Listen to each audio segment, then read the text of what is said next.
Good morning. Good morning, sir. Sir, is there any sign that the helicopter that came down yesterday was brought down by enemy fire? There is not. I spoke to General Franks, the combatant commander, this morning, and he indicates that they have no evidence at all that it was ground fire. They believe, from what they've been able to hear from the members of the crew, that it very likely was a mechanical failure. What's the status of the crews? There were 7.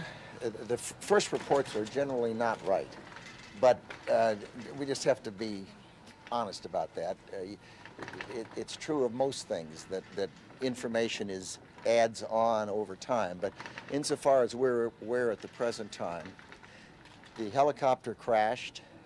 2 Americans are dead, 2 are critically wounded, and 3 are injured, but not critically.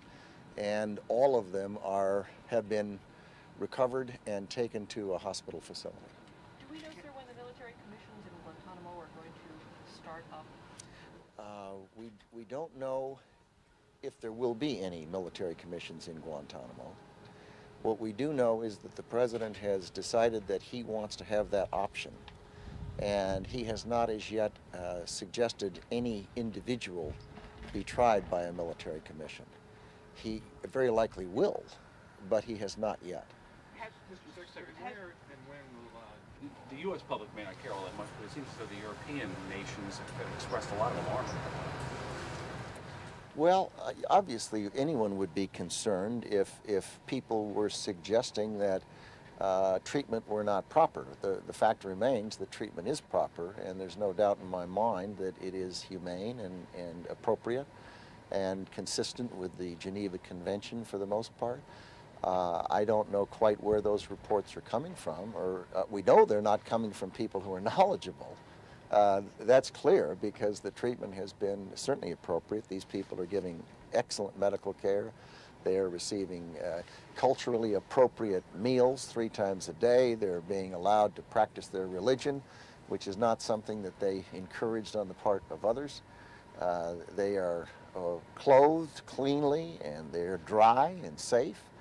I think that the people who have been the most shrill on the subject very likely will, once they have more knowledge of the situation,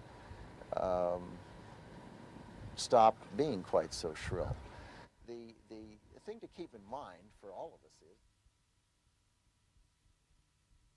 Well, the tribunals are just an option for us, and we will be using the tribunals if, in the course of bringing somebody to justice, it would jeopardize or compromise national security interests. So they're a tool, they're an option. As you know, we're discussing rules about how to make them function well. We've, the Defense Department asked a lot of opinions from respected scholars, and the world's now beginning to see what we meant by a fair system that will enable us to bring people to justice and at the same time protect national security interests. I have no plans right now to use anybody. There's nobody in mind yet, but the option is available. Well, we're still in the process of getting as much information from the detainees as possible. Remember, these are the ones in Guantanamo Bay are killers. They don't share the same values we share.